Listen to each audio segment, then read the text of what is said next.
الحمد لله وكفى وسلام على عباده الذين اصطفى أما بعد فأعوذ بالله من الشيطان الرجيم بسم الله الرحمن الرحيم وقال يا بني لا تدخلوا من باب واحد وادخلوا من أبواب متفرقة وما أغني عنكم من الله من شيء إن الحكم إلا لله عليه توكلت وعليه فليتوكل المتوكلون ولما دخلوا من حيث أمرهم أبوهم ما كان يغني عنهم من الله من شيء إلا حاجة في نفس يعقوب قضاها وإنه لذو علم لما علمناه ولكن أكثر الناس لا يعلمون. میرے محترم بھائیوں اور دوستوں اور ماؤں بہنوں، تو جب یعقوب علیہ السلام نے اجازت دے دی کہ تم بنیامین کو اپنے ساتھ لے جا سکتے ہو، تو پھر جب دوبارہ بھائی جانے کو تیار ہوئے بنیامین کے ساتھ مصر حضرت یوسف علیہ السلام کے پاس غلہ لینے کے لیے، تو حضرت یعقوب علیہ السلام نے انہیں ایک نصیحت فرمائی، اور وہ کیا ہے؟ اور دیکھیے یہاں ان کا نصیحت کرنا ایک شفقت کی وجہ سے تھا اور ایک رحمت کی وجہ سے تھا جو ایک باپ کو اپنے بیٹے سے ہوتی ہے۔ اس سے معلوم ہوا کہ بیٹے کیسے ہی ہو لیکن پھر بھی ان کو نصیحت کرتے رہنا چاہیے۔ جیسے میں نے گزشتہ کل بھی عرض کیا تھا کہ انسان عام طور پر اپنے بچوں کی اصلاح سے بالکل مایوس ہو جاتا ہے اور پھر ان کے حال پہ چھوڑ دیتا ہے کچھ مہینے اور کچھ سال کے بعد۔ دیکھیں یہاں یعقوب علیہ السلام اتنے سالوں تک تکلیف جھیلتے رہے لیکن پھر بھی یہاں اپنے بیٹوں کو نصیحت کر رہے ہیں اور شفقتاً ایک بات فرما رہے ہیں، اور وہ کیا ہے؟ یا بنیا، میرے بیٹوں، لا تدخلوا من باب واحد، ایک دروازے سے شہر میں داخل نہ ہونا، یعنی جب تم مصر شہر پہنچو، جب تم ایجپٹ پہنچو تو ایک دروازے سے داخل نہیں ہونا۔ اصل میں ہمارے یہاں تو ہے نہیں، لیکن پہلے زمانے میں ایک شہر میں داخل ہونے کے لیے دروازے ہوتے تھے، چونکہ شہر کے حدود اتنے بڑے ہوتے نہیں تھے تو شہر کے دروازے ہوتے تھے۔ آج بھی جو پرانے آثار ہیں، تو جیسے دلی گیٹ ہے ہمارے انڈیا میں، تو شہر کے دروازے ہوتے، پرانے شہر ہیں نا، وہ پورے قلعے سے محصور ہوتے تھے، یعنی قلعے سے گھیرے ہوئے ہوتے تھے، تو ان کے دروازے ہوتے تھے، مخصوص دروازے ہوتے تھے کہ انہی دروازے کے ذریعے سے اس شہر میں انسان جا سکتا تھا۔ تو یعقوب علیہ السلام نے اپنے بیٹوں سے کہا کہ دیکھو، متفرق دروازے سے داخل ہونا، یعنی تم 11 کے 11 ایک ساتھ داخل مت ہو جانا، بلکہ کچھ یہ دروازے سے داخل ہونا، کچھ وہ دروازے سے، 2 اس دروازے سے، 3 اس دروازے سے، 4 اس دروازے سے، ایسا کر کے الگ الگ داخل ہونا۔ اب یہاں سوال ہوتا ہے کہ یعقوب علیہ السلام نے یہ نصیحت کیوں فرمائی؟ تمام مفسرین یہ کہتے ہیں کہ اصل میں یعقوب علیہ السلام اپنے بچوں کو نظر بد سے بچانا چاہتے تھے۔ نظر بد، جیسے ہم کہتے ہیں نا، نظر لگ گئی، وہ یہی چیز ہے۔ حقیقت یہ ہے کہ نظر بد یہ ایک معمولی چیز نہیں ہے جتنا ہم نے اس کو معمولی سمجھ لیا ہے، یعنی اتنے خطرناک اور اتنے تباہ کن اثرات ہیں۔ میں آج اس موقع پر، اس آیت کے موقع پر، اس کے بارے میں ایک مختصر لیکن بہت ہی تفصیلی گفتگو کرنا چاہتا ہوں کہ نظر بد یہ معمولی چیز نہیں ہے۔ ہم نے جتنا اس کو معمولی لیا ہے نا، اللہ اکبر، جتنا ہم نے اسے معمولی لیا ہے اتنا ہی اہتمام میرے اور آپ کے آقا حضرت محمد صلی اللہ علیہ وسلم نے اس کا کیا ہے۔ بلکہ اگر مبالغہ نہ ہو، میں یقین کے ساتھ کہہ سکتا ہوں، لوگوں کا اس میں تجربہ ہے، جو اس کے علم رکھتے ہیں، لوگوں کا تجربہ ہے کہ آدھی سے زیادہ بیماریاں یہ نظر بد کا نتیجہ ہے۔ آدھی سے زیادہ بیماریاں، حدیث میں آتا ہے، صحیح روایت ہے، العین حق، نظر لگ جانا برحق ہے۔ اور ایک روایت میں ہے ان العین لتدخل الرجل القبر والجمل قدر، کہ نظر بد انسان کو کبھی کبھی ایسی مہلک اور ایسی لا علاج بیماری میں مبتلا کر دیتی ہے، نظر لگ گئی اور ایسی لا علاج بیماری میں انسان مبتلا ہو جاتا ہے کہ اس انسان کو قبر تک پہنچا دیتی ہے، یعنی اس کی موت تک ہو جاتی ہے. اور اونٹ کو ہانڈی تک، یعنی اگر اونٹ کو نظر لگ گئی تو اونٹ مرنے کے قریب ہو جاتا ہے، یہاں تک اس کو ذبح کرنا پڑے اور اس کو کاٹ کے کھا جانا پڑے. یعنی اتنی خطرناک چیز ہے نظر بد. اسی وجہ سے مستند بزار کی روایت ہے کہ اللہ کے فیصلے اور اللہ کی تقدیر کے بعد میری امت میں سب سے زیادہ لوگ جو نظر کی وجہ سے مریں گے، جو لوگ مریں گے وہ نظر کی وجہ سے ہے. یعنی طبعی موت ایک ہوتی ہے، طبعی موت انسان اپنی طبعی موت مرے کہ بھائی بوڑھا ہو گیا اور وہ ہو گیا، طبعی موت. اس کے علاوہ اکثر میری امت میں موت جو ہوگی وہ نظر کی وجہ سے ہوگی. آج میرے بھائیوں اور دوستوں ہم نہیں سنتے کہہ رہے فلاں آدمی اتنا ہٹا گٹا تھا، نوجوان تھا، اچانک کیا ہو گیا اس کو. اب لوگ اس کے اسباب کے پیچھے پڑتے کہ کیا ہو گیا اس کو، ارے یہ بھی نہیں تھا وہ بھی نہیں تھا، اچانک سے ہو گیا کچھ. یہ کیا ہے؟ یہ بہت ہی غور کرنے کی چیز ہے کہ ارے فلاں اس کو تو ایسی بیماری ہو گئی کہ ڈاکٹر بھی منع کر رہے ہیں. میں ایک بہت ہی بڑے، میں نام نہیں لیتا، ایک بہت ہی بڑے عالم ہے ماشاءاللہ، ان کے ذریعے سے آج لاکھوں لوگوں کو نفع ہو رہا ہے. ایک زمانے تک کے، آج بھی وہ زندہ ہے اور ان کا فیض عام ہے. آج ہی ان کے ایک قریبی آدمی سے بات ہوئی میری، وہ کہہ رہے تھے کہ یہ کینسر کی بیماری میں مبتلا تھے اور کتنا علاج کرایا کچھ نہیں ہوا. پھر ایک نظر بد کے علاج کرنے والے کے پاس پہنچے اور وہاں علاج جاری ہے الحمدللہ، بہت افاقہ ہے اور وہ کینسر کا مرض قریب الختم ہے.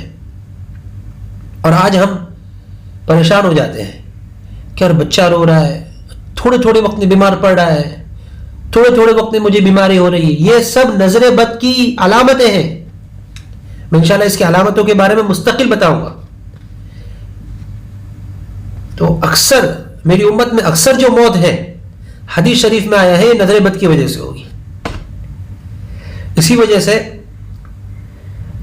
جب کفار مکہ کو آپ صلی اللہ علیہ وسلم کو ختم کرنا تھا، آپ مختلف تدبیر اختیار کر چکے، سب تدبیریں فیل ہو گئی، تو قبیلہ بنو اسد اس میں مشہور تھا نظر بد لگانے میں.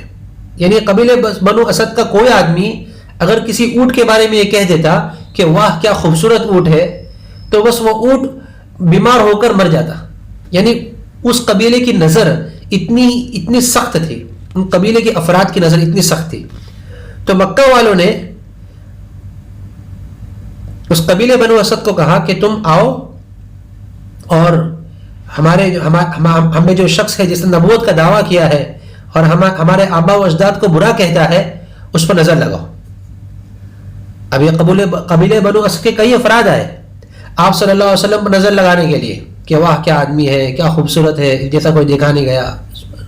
لیکن اللہ تعالیٰ نے اپنی طرف سے ان کی حفاظت فرمائی. پھر اللہ نے قرآن کی آیت نازل فرمائی، وَإِن يَكَادُ الَّذِينَ كَفَرُوا لَيُزْلِقُونَكَ بِأَبْصَارِهِمْ لَمَّا سَمِعُوا الذِّكْرَ. یہ تمہیں اپنی نظروں کے ذریعے سے گرانا چاہتے ہیں اور آپ کو مارنا چاہتے ہیں. ہاں کہا کہ یہ نہیں ہو سکتا، اللہ کی مشیت یہ نہیں ہے. تو یہ اتنی خطرناک چیز ہے، ہمیں کبھی احساس ہی نہیں ہوتا اس کا، بہت سی مرتبہ احساس نہیں ہوتا. اسی وجہ سے امام بیہقی رحمۃ اللہ علیہ نے، میں آپ کو احادیث کے ذریعے سے سنا رہا ہوں، امام بیہقی رحمۃ اللہ علیہ نے سنن القبریٰ ایک کتاب لکھی ہے، اس میں احادیث جمع کی ہے. تو ایک حدیث نقل کی ہے رافع بن خدیج رضی اللہ عنہ کی، کہ فرماتے ہیں کہ ایک مرتبہ میں آپ صلی اللہ علیہ وسلم کی خدمت میں آ رہا تھا، میں نے دیکھا کہ مدینہ میں ایک جگہ ہانڈی میں گوشت پک رہا ہے. تو میں نے اس ہانڈی میں سے ایک چربی لگا ہوا گوشت، یعنی جس پر چربی لگی ہوئی ہے، میں نے وہ گوشت کھایا اور اس کے بعد 1 سال تک مجھے تکلیف ہوئی. 1 سال تک میں بیماریوں میں مبتلا رہا. اب مجھے پتا ہی نہیں تھا میں کیا ہوا ہے، مجھے ذہن میں نہیں آ رہا تھا. میں نے تو کھا لیا، اب 1 سال تک میں بیمار، کبھی یہ بیماری، کبھی وہ بیماری، کبھی وہ بیماری. تو میں نے آپ صلی اللہ علیہ وسلم کو پھر تذکرہ کیا کہ یا رسول اللہ، یہ ایک سال سے میں خود بیمار ہوں، بہت سخت بیمار ہوں. تو حضور نے فرمایا تھا، حضور کو بدریہ وہی معلوم پڑا. تو حضور نے فرمایا کہ 1 سال پہلے تو نے اس ہانڈی میں سے گوشت کھایا تھا نا، کہ اس پر 7 لوگوں کی نظریں لگی تھی، اس گوشت پر اور اس ہانڈی پر 7 لوگوں کی نظریں لگی تھی. بولیے. اور آج ہم، اللہ معاف کرے مجھے کہنا، یعنی شاید آپ لوگوں میں سے کوئی بلیو کرے نہ کرے، آپ لوگوں میں سے کوئی یقین کرے نہ کرے، لیکن جو بازار میں چیزیں بکتی ہے نا، اگر کبھی ضرورت کی وجہ سے ان چیزوں کو لانے کی ضرورت بھی پڑے گھر میں، تو ہم کچھ کلمات پڑھ کے، جیسے بسم اللہ وباللہ الذی لا یضر مع اسمہ شیء فی الارض ولا فی السماء وهو السمیع العلیم، وہ جو دعا ہے جس کے ذریعے سے اللہ تعالیٰ خانوں کی تکلیفوں سے محفوظ کرتا ہے، تو وہ جو دعا ہے تو وہ پڑھ لینا چاہیے، تاکہ کھانے کی مضر اثرات سے ہم محفوظ ہو جائیں اور ہمارے گھر والے محفوظ ہو جائیں. اس لیے نظر اتنی بری چیز ہے، ہم نے اس کو اتنا ہلکا سمجھ لیا ہے. یا یعقوب علیہ السلام جیسے بڑے نبی اس کا اہتمام کر رہے ہیں، اور اللہ رب العزت کو کتنا اہتمام ہے کہ اللہ تعالیٰ نے، تاکہ میرے محبوب کے امت بھی اس نظر بد سے حفاظت کی تدبیریں کرے، یہ واقعہ نقل کیا، اور اس واقعے میں خاص طور پر اس نصیحت کا تذکرہ فرمایا. ظاہر بات ہے کہ یہ صرف یہ نصیحت نہیں کی ہوگی، بلکہ کچھ اور بھی نصیحت کی ہوگی یعقوب علیہ السلام نے، لیکن ان نصیحتوں میں سے ایک جو اہم نصیحت ہے، اللہ رب العزت نے قرآن میں اتنا اہتمام کے ساتھ میں اس کو ذکر فرمایا. اس لیے اس سے بچنے کی بہت ضرورت ہے، بہت ہی ضرورت ہے. اب اس کی کچھ علامتیں سن لیجئے کہ نظر بد کی علامت کیا ہے، کہ انسان کو نظر بد ہو، اس کی کیسے معلوم پڑے کہ انسان کو نظر بد ہے. تو جو لوگ اس میں ماہر ہیں اس فیلڈ میں، انہوں نے کچھ علامت لکھی ہے. ایک تو یہ لکھی ہے کہ انسان کو اکثر جسم میں کمزوری اور تھکان محسوس ہونا، اکثر جسم میں کمزوری رہتی ہے اور تھکان محسوس ہوتی ہے، ایک علامت یہ ہوگی.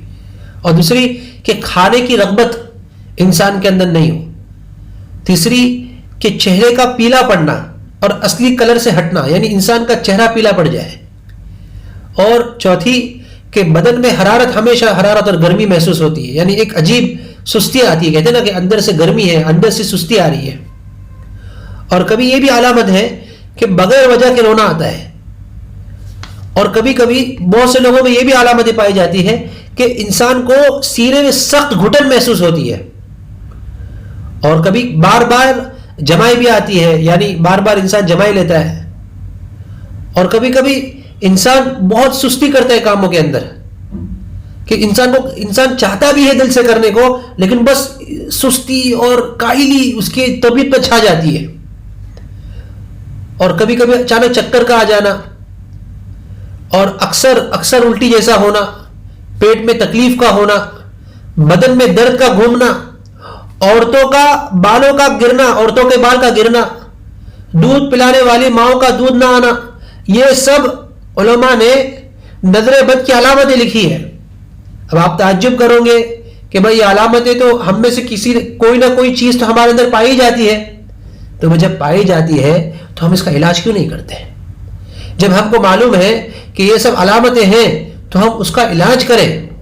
یہ کوئی نارمل چیزیں نہیں ہیں میں نے جو آپ کے سامنے بیان کی، کہ انسان کا اکثر تھکاوٹ محسوس ہونا، اکثر چکر کا آنا اور عورتوں کے بال گرنا، یہ سب نارمل چیز نہیں ہے. اب یہ جب چیزیں پیش آتی ہے تو ہمارا ذہن پہلے ڈاکٹروں کی طرف جاتا ہے. اس کا کوئی انکار نہیں کر رہا ہے، انسان ظاہری علاج کرائے، لیکن یہ بہت اہم چیز ہے. ڈاکٹروں کے علاج کے بعد بھی انسان کا بیماری کا نہ جانا، یہ ایک نظر بد کی بہت ہی بڑی علامت ہے. یہ بہت ہی بڑی علامت ہے، اس لیے اس کا بہت اہتمام کرنا چاہیے. ایک شیخ ہے سعودی میں، شیخ وحید عبدالسلام، انہوں نے کتاب لکھی ہے صارم البتار. انہوں نے اپنا ایک واقعہ لکھا ہے کہ ان کا ایک ساتھی تھا، وہ ابہا میں پڑھتے تھے، جب ابہا یونیورسٹی میں پڑھتے تھے. ابہا ایک سعودی میں علاقے کا نام ہے، تو وہاں یونیورسٹی میں پڑھتے تھے. تو ان کے ساتھ میں ان کا ایک ساتھی بھی تھا جو بہت ہی، اس کی زبان بہت اچھی تھی، یعنی بہت اچھا بیان کر لیتا تھا، بہت اچھی فصیح اور بلیغ عربی میں تقریر کر لیتا تھا. تو فرماتے ہیں ایک مرتبہ میرا وہ ساتھی کسی کے جنازے میں گیا، اس کے رشتے میں کسی کا انتقال ہو گیا تھا، تو جو جنازے میں گیا، تو اب وہ جنازے میں گیا تو رشتہ دار نے آپس میں مشورہ کیا کہ بھائی اس کی زبان بہت اچھی ہے، تقریر اچھی کر سکتا ہے، تو تعزیتی تقریر کرے گا یہ، یعنی کسی کے میت پر، کسی کے موت پر کوئی تقریر کی جاتی ہے، جیسا کہ آپ صلی اللہ علیہ وسلم کی وصال اقدس پر، آپ کے اس دنیا سے پردہ فرما جانے پر حضرت ابو بکر رضی اللہ عنہ نے تقریر فرمائی تھی، تو یہاں اس لڑکے کو کھڑا کر دیا گیا تقریر کرنے کے لیے، بیان کرنے کے لیے. تو فرماتے ہیں کہ اس لڑکے نے بیان کیا اور بہت ہی فصیح اور بلیغ انداز میں بیان کیا.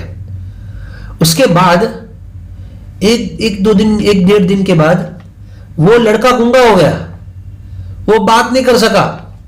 اب وہ اس کو بات کرنے کی طاقت نہیں، چلی گئی. اب اس کے والد صاحب، اب وہ شیخ عبدالسلام کو تو معلوم نہیں تھا، تو وہ ان کے جو والد صاحب ہیں کئی ہاسپٹلوں میں گئے، کئی ٹیسٹ کروا دیے کہ کیا ہوا ہے میرے بچے کو. سب ٹیسٹ کوئی نیگیٹو آ رہا ہے، سب ٹیسٹ کلیئر آ رہے ہیں، کچھ بھی پرابلم نہیں دکھا رہے ٹیسٹ اور رپورٹس کے اندر. اب وہ پریشان. اب جب ان کو معلوم ہوا تو وہ پہنچے کہ میں، میرا ساتھی ہے اور بہت ہی اس کی زبان، تو میں کہتے ہیں شیخ کہ ان کو دیکھ کر، میرے ساتھی کو دیکھ کر میری آنکھوں سے آنسو آ گئے. کیا اس لڑکی کا کیا حشر ہو گیا اور کیا ہوا ہے اس کو. پھر میں نے وہ دعائیں پڑھی، میں انشاءاللہ وہ بھی اس کی طرف اشارہ کروں گا، اتنا وقت نہیں ہے لیکن اللہ، میں اس کی طرف اشارہ کروں گا ان دعاؤں کی طرف. وہ دعائیں پڑھی اور پھر ان پر پھونکا اور پانی میں پھونک کر دیا، اور پھر کہا کہ 7 دن تک اس پانی کو پلانا اور یہ دعائیں پڑھ کر اپنے پھونکتے رہنا. کہتے ہیں کہ 7 دن بعد 8ویں دن وہ بچہ ایسا صحیح ہو گیا اور وہ لڑکا ایسا صحیح ہو گیا جیسے اسے کوئی بیماری ہی نہیں لگی تھی، سب گنگا پن دور ہو گیا اور بات کرنے لگ گیا. تو اب یہ کیا تھا؟ نظر بد. اور آج ہم پریشان ہو جاتے ہیں. اس لیے اس کی بہت ضروری، اس کی بہت اہمیت ہے کہ ہم اس کا علاج کریں.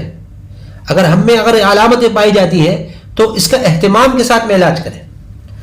اب یہ سنیے کہ انسان، دیکھیے ایک بات یاد رکھیے کہ نظر بد ضروری نہیں ہے کہ نظر بد کس سے لگتی ہے، میرے اور آپ سے بھی نظر بد لگ سکتی ہے. تعجب کی نگاہ سے کسی چیز کو دیکھنا، اس سے نظر لگنے کا قوی امکان ہے. تعجب کی نگاہ سے، ارے کیا خوبصورت ہے، ارے اس کا دھندا کیا چل رہا ہے، بس تعجب کی نگاہ سے آپ نے کسی کو دیکھ لیا. اور ہر انسان کی نظر اتنی تیز نہیں ہوتی ہے، لیکن بعض کی نظر بہت تیز ہوتی ہے، اور آپ کو معلوم نہیں ہے کہ میری اور آپ کی نظر کیسی ہے. اس لیے علماء نے لکھا ہے اور محدثین نے لکھا ہے کہ یہ واجب ہے، اگر کسی کو کسی کی چیز اچھی لگی تو پھر اللہم بارک فیہ یا بارک اللہ، مبروک، ماشاء اللہ، یہ کہنا واجب ہے.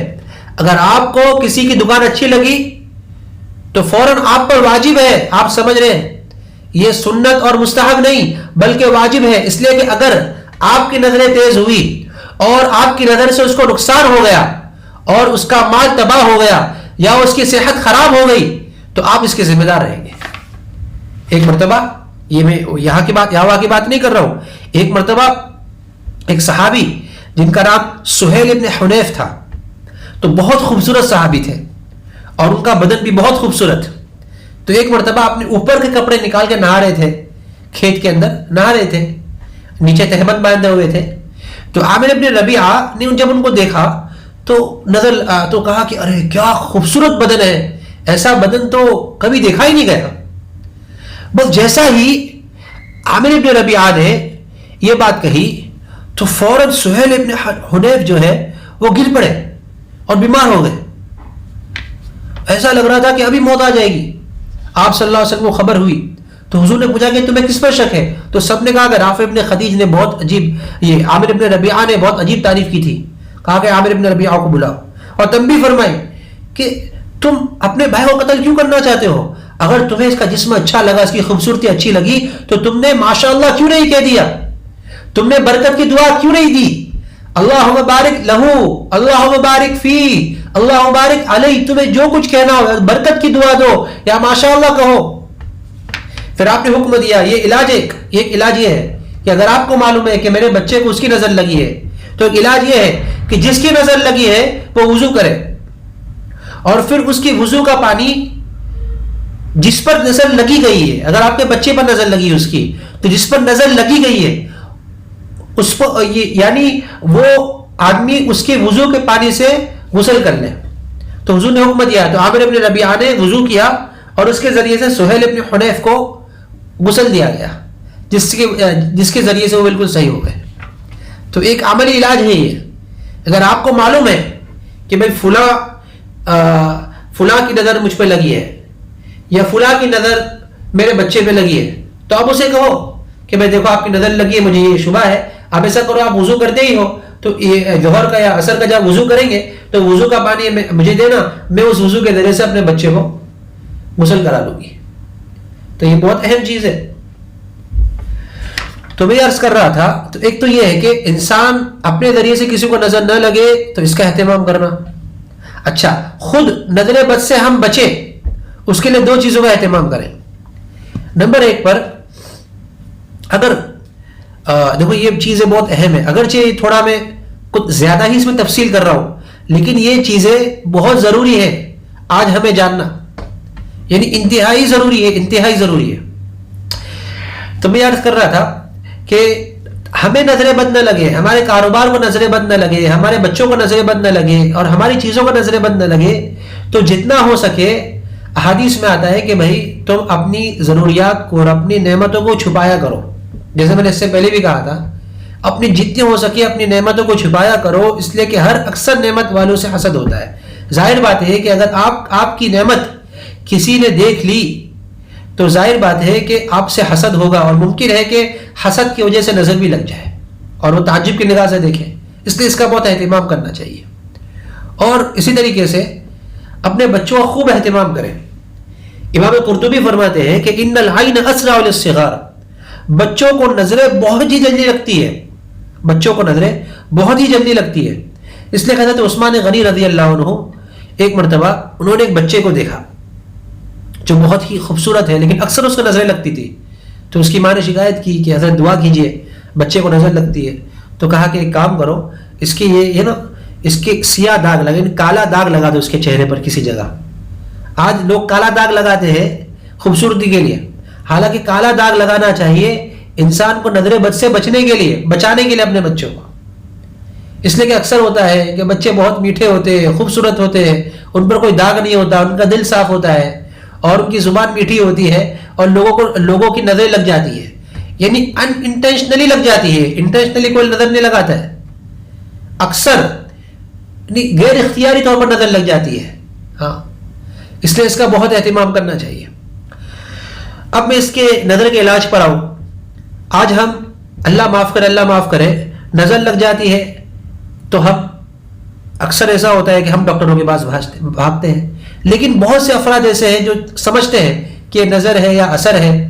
تو ہم میں سے بہت سے لوگ ہیں عاملوں کے چکروں میں پڑ جاتے ہیں، سال گزر جاتے ہیں، مہینے گزر جاتے ہیں، پریشانی دور نہیں ہوتی ہے، اس لیے کہ صحیح علاج ہی نہیں ہوا ہے. اس لیے نبی پاک صلی اللہ علیہ وسلم نے اور ہمارے اور آپ کے آقا حضرت محمد صلی اللہ علیہ وسلم نے جو طریقہ بتایا ہے نظر بد کو دور کرنے کا، اگر ہم اس کو اختیار کر لیں گے تو اللہ کی ذات سے یقین ہے کہ اگر لگی ہوئی نظر بھی ان دعاؤں کی اہتمام کی برکت سے، لگی ہوئی نظر بھی ان دعاؤں کی برکت کے اہتمام سے اللہ تعالی ان نظر کو دور فرما دیں گے. ہاں، اب وہ دعائیں کیا ہے؟ تو پہلی تو معوذتین، یعنی قل اعوذ برب الفلق اور قل اعوذ برب الناس، یہ دونوں آیتیں اس کو پڑھیں. نمبر 2 پر سورہ نون کی جو آخری آیت ہے وَإِن يَكَادُ الَّذِينَ كَفَرُوا لَيُزْلِقُونَكَ بِأَبْصَارِهِمْ لَمَّا سَمِعُوا الذِّكْرَ وَيَقُولُونَ إِنَّهُ لَمَجْنُونَ، یہ آیت ہے. اور نمبر 3 پر ایک دعا منقول ہے. نبی پاک صلی اللہ علیہ وسلم نے ایک مرتبہ دیکھا کہ ان کے دونوں نواسے حضرت حسن اور حسین بیٹھے ہوئے ہیں، مستی نہیں کر رہے ہیں. بچے مستی کرتے سمجھ جانا کہ یہ صحت میں ہے، اور جو بچہ مستی نہ کرے تو سمجھ جاؤ کہ اب یہ صحت میں نہیں ہے، یا تو وہ ذہنی تناؤ میں ہے. بچے کا کام مستی کرنا ہے. ہاں، ایک مرتبہ حضرت حکیم الامت تھانوی رحمۃ اللہ علیہ نے اپنے ایک شاگرد سے کہا کہ بھائی اپنے بچے کو کل لے کر آنا. تو بولے ٹھیک ہے. اب وہ 1 دن گزر گئے، 2 دن گزر گئے، نہیں لائے. 3 دن بعد بچے کو سمجھا کر لائے کہ دیکھ بچہ ایسا کرنا، ایسا نہیں کرنا، ایسا کرنا، ایسا نہیں کرنا، ایسا کرنا، ایسا نہیں کرنا. بڑی سختی کی، بڑی شدت کے ساتھ میں ان کو بتایا، بچے کو بولا کہ دیکھ ایسا کرنا، ایسا نہیں کرنا، بہت بڑے بزرگ کے پاس جانا ہے. اب وہ تیسرے دن لے کر آئے حضرت کے پاس اپنے بچے کو. اب وہ وقت گزر گیا تو پوچھا کہ یار فلاں تیرا بچے کو بلایا تھا ہے نہیں؟ کہا کہ یہ تو بچہ ہے میرے بازو میں بیٹھا ہے بہت صوفی بن کر. ارے کہا کہ بچے تو تھوڑے ہوتے ہیں, بچے تو وہ ہوتے ہیں جو کودتے ہیں, اور لوگوں پر شرارت الگ چیز ہے, لیکن یہاں سے وہ کودنا اور مستی کرنا اور یہ دھوم مچانا بچوں کا کام ہوتا ہے. تو آپ صلی اللہ علیہ وسلم نے دیکھا کہ ہمارے حسن اور حسین بالکل خاموش بیٹھے ہوئے ہیں, اور بالکل ایک دم ایسا لگ رہا ہے کہ ایک دم سیریس ہو گئے, کسی سے زیادہ بات نہیں کر رہے اور ایک دم بیٹھے ہوئے ہیں بیمار. تو کہا کہ کیا ہوا ہے؟ تو کہا کہ ان پر نظر لگ گئی ہے. تو حضرت جبرائیل علیہ السلام نازل ہوئے ایک دعا کو لے کر, اللہم ذی السلطان العظیم ذی المن القدیم ذی الوجہ الکریم. یہ دعا مشہور ہے حدیث کتابوں میں, ولی الکلمات اللہ التامات عافی الحسن والحسین. اور یہاں حسن حسین کی جگہ پر اپنے بچوں کا نام لے لیں, جس پر نظر لگی اس کا نام لے لیں, عافی ھذا و ھذا جو بھی ہے, من انفس الجن و اعین الانس. یہ دعا پڑھ لیں, اور یہ معوذتین اور وہ آیت اور یہ دعا پڑھ کر روزانہ صبح شام اپنے اوپر پھونکے, اپنے بچوں پر پھونکے, اور پانی پر پھونک کر پیتے رہیں, تو انشاءاللہ لگی ہوئی نظر دور ہو جائے گی. اچھا, اور اگر اس کی بھی اجازت دی ہے کہ اگر جو بچے نہیں پڑھ سکتے ہیں اس کو, تو ہم ایک اس میں لکھ کر, ایک پیپر پہ لکھ کر ان کے گلے میں لٹکا بھی سکتے ہیں. اسی کو تعویذ کہتے ہیں. اب بہت سے لوگ اعتراض کرتے ہیں کہ تعویذ شرک ہے, تعویذ نہیں کرنا چاہیے. ارے بھائی, کون سا تعویذ شرک ہے, کون سا تعویذ نہیں کرنا چاہیے, کون سے تعویذ سے منع کیا گیا, اس کو سمجھو تو صحیح. ہر قسم کا تعویذ شرک نہیں ہے. تعویذ تو خود نبی پاک صلی اللہ, تعویذ کسے کہتے ہیں؟ قرآن کی آیت اور احادیث نبویہ میں جو دعائیں منقول ہے اس کو پڑھ کے پھونکنا, یہ اصل تعویذ ہے, یہ اصل رقیہ ہے, اس کو اصل بولتے تعویذ. تعویذ اول یعوذ سے ہے, یعنی پناہ دینا. تو گویا کہ اس آدمی کو اللہ کی پناہ میں ڈال رہے ہیں, یہ اصل میں تعویذ ہے. اب اگر کس کو پڑھنے نہیں آتا ہے تو پھر اس کو لکھ کر اس کے گلے میں لٹکا دینا. ان شرعی کلمات کو, میرے الفاظ پر غور کریں, قرآن کی آیات کو یا حدیث میں منقول دعاؤں کو, ہاں, یا معتبر دعاؤں کو ایک پیپر پہ لکھ کر گلے میں لٹکا دینا, یہ حدیث کے خلاف ہرگز نہیں ہے, اور شرک ہرگز نہیں ہے. خود حضرت عبداللہ ابن عمرو ابن عاص رضی اللہ عنہ بہت بڑے صحابی ہیں, ہاں, یہ بہت بڑے صحابی گزرے ہیں, حضرت عبداللہ ابن عمرو ابن عاص رضی اللہ عنہ. تو میں عرض کر رہا تھا کہ ابو داؤد شریف کی روایت ہے, بالکل صحیح حدیث ہے یہ, جس کو چاہیے تحقیق کر لیں. تو یہ جو دعا ہے, اعوذ بکلمات اللہ التامات من غضبہ وشر عبادہ ومن همزات الشیاطین وان یحضرون, یہ دعا ہے. یہ بچے جو گھبرا جاتے ہیں نا, بچے جو گھبرا جاتے ہیں, گھبراہٹ آتی ہے بچوں میں, ڈر کر کبھی رات کو اٹھ جاتے ہیں اور ڈر جاتے ہیں, تو اس کی دعا ہے یہ. تو روایت میں آتا ہے وَقَانَ عَبْدُ اللَّهِ بْنِ عَمْرَ يُعَلِّمُهُنَّ مَنْ أَقَلَ مِنْ بَنِيهِ, کہ عبداللہ بن عمرو بن عاص اس دعاؤں کو ان بچوں کو سکھا دیتے تھے جو سمجھ رکھتے تھے کہ بھائی اگر بچہ اگر یاد کرنے کے قابل ہے اور پڑھ سکتا ہے تو اس کو پڑھوا لیتے تھے, اس کو یاد کروا لیتے تھے تاکہ بچہ روزانہ پڑھتا رہے. وَمَنْ لَمْ يَعْقِلْ كَتَبَهُ فَأَعْلَقَهُ عَلَيْهِ, اور روایتوں میں آتا ہے صحابی ہے عبداللہ ابن عمرو ابن عاص, یہ انہوں نے نبی پاک صحابی کا قول, یہ بھی ہمارے یہاں حجت ہے, صحابی کا قول ہمارے یہاں حجت ہے. تو یہ صحابی کا فعل بھی کہ عبداللہ ابن عمرو ابن عاص رضی اللہ عنہ, کہ ان کے یہاں کہ اگر جو بچہ اگر کچھ تلاوت نہیں کر سکتا ہے یا پڑھ نہیں سکتا, یاد نہیں کر سکتا اس دعا کو, تو اس دعا کو یعنی اعوذ بکلمات اللہ التامات والی دعا کو ایک پیپر پہ لکھ کر, ایک کاغذ پہ لکھ کر گلے میں لٹکا دیا کرتے تھے بچوں کے. اگر یہ شرک ہوتا, نعوذ باللہ, یہ کبھی نہیں کرتے. اس لیے اس کو سمجھے, شرک کب ہے؟ جب اللہ کی ذات سے ہٹ کر تعویذ پر یقین آ جائے, جب اللہ کی ذات سے ہٹ کر غیر اللہ پر یقین آ جائے. تو یہاں حضرت یعقوب علیہ السلام نے جو بھائیوں کو کہا بھی کہ تم الگ الگ دروازوں سے داخل ہو جاؤ, تو صاف الفاظوں میں کہا کہ میں اللہ کی ما اغنی عنکم من اللہ من شیء, میں اللہ کی مشیت سے تمہیں نہیں بچا سکتا. ہاں, صاف الفاظوں میں کہا, یہ کہا کہ میں تمہیں تدبیر بتا رہا ہوں, نظر بد سے بچنے کی تدبیر بتا رہا ہوں. اس سے معلوم ہوا کہ نظر بد سے بچنے کی تدبیر کرنا یہ انبیاء علیہ السلام کی سنت ہے, اور اس کا اہتمام کرنا چاہیے, یہ بھی دین کا ایک حصہ ہے. آج ہم اس سے بہت غافل ہیں, یہ بھی دین کا ایک حصہ ہے, یہ کوئی غیر کی چیز نہیں ہے کہ اس کا نہیں بھائی چھوڑو بھائی سب کیا کرنا ہے، اپنے کو ان چیزوں میں پڑھنا نہیں ہے. ارے کیا نہیں پڑھنا ہے، یہ تو یعقوب علیہ السلام نے نظر بد سے بچنے کی ترکیب فرمائی ہے. تو یہاں نظر بد سے بچنے کی ترکیب کی، لیکن بھروسہ کس پر؟ کہا کہ الحکم الا للہ، حکم تو اللہ کے سوا کسی کا نہیں چلتا. علیہ توکلت، اسی پر میں نے بھروسہ کر رکھا ہے. وعلیہ فلیتوکل المتوکلون، اور جن جن کو بھروسہ کرنا ہو انہیں چاہیے کہ اسی پر بھروسہ کریں. تو میں یہ عرض کر رہا تھا کہ انسان کوئی بھی سبب اختیار کرے، چاہے وہ تعویذ بھی ایک سبب ہے، یہ دوا بھی ایک سبب ہے، لیکن دوا اپنی ذات میں کبھی بھی شفا نہیں رکھتا، شفا دینے والی اللہ کی ذات ہے. اسی طریقے سے تعویذ یہ بھی اپنی ذات میں شفا نہیں رکھتا. ہاں، تعویذ کا اپنی ذات میں کوئی شفا نہیں ہے، کسی دعا کا اپنی ذات میں کوئی شفا نہیں ہے. شفا دینے والی ذات اللہ کی ہے. اگر اس نیت کے ساتھ میں، اس ارادے کے ساتھ میں، اس ایمان کے ساتھ میں، اس یقین کے ساتھ میں اگر کوئی تعویذ کرے، اگر کوئی ان شرعی کلمات کے ذریعے سے، یہ دوسری شرط ہے، ایک تو یقین اللہ پر ہو، دوسرا کلمات شرعی ہو، اس میں غیر اللہ کا نام نہ ہو، غیر اللہ کے ذریعے سے تعویذ نہ کروائی جائے، صرف اللہ ہی کی پناہ میں لیا جائے. ایسا نہ ہو کہ فلاں بابا شابا نے فلاں بابا پیر شاہ بابا اس کے نام سے، نہ، یہ سب شرک ہے. اللہ کے علاوہ نہ کوئی بچانے والا ہے، نہ اللہ کے علاوہ کوئی نفع دینے والا ہے، یہ یقین رکھنا. ہاں، ان الحکم الا للہ، یہ حضرت یعقوب علیہ السلام کے الفاظ صاف بتا رہے ہیں کہ بھائی سبب اختیار کرے لیکن یقین رکھے کہ حکم اللہ کے سوا کسی کا نہیں چلتا. علیہ توکلت، اسی پر بھروسہ کیا. وعلیہ فلیتوکل المتوکلون، اور بھروسہ کرنے والے کو اسی پر بھروسہ کرنا چاہیے. تو اب بھائی چونکہ انہوں نے وہ سدھر گئے تھے یعقوب علیہ السلام کی خدمت میں رہ کر، تو انہوں نے بات مانی.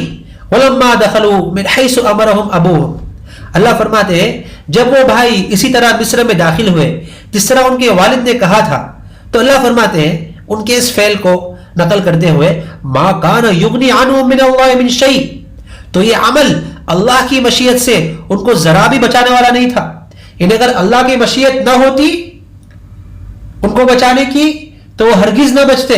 یہ تو اللہ کی مشیت تھی ان کو نظر بد سے بچانے کی، تو بچ گئے. بس سمجھے، یہ کہ انسان کو اللہ کی مشیت سے کوئی چیز بچا نہیں سکتی. انسان کو اللہ کی مشیت ہر چیز کے اوپر ہے، اللہ کا ارادہ ہر چیز کے اوپر ہے، اللہ کی قدرت ہر چیز کے اوپر ہے.